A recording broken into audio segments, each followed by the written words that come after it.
ගේකින් පටන්ගෙන ලෝකයක් ලස්සන කරන්නට උත්සාහ කරන ඇය.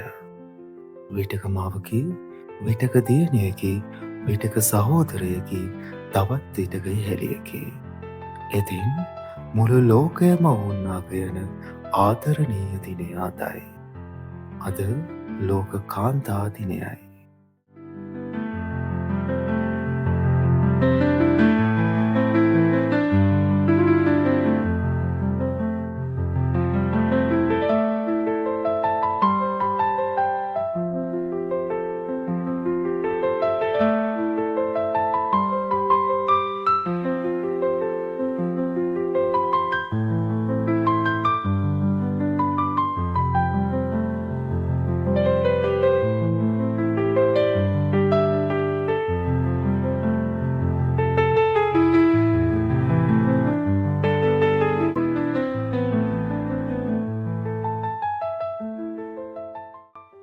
ඉතින් PML අපි නිරන්තරයෙන් දිරිය කාන්තා ඔබ සමගයි.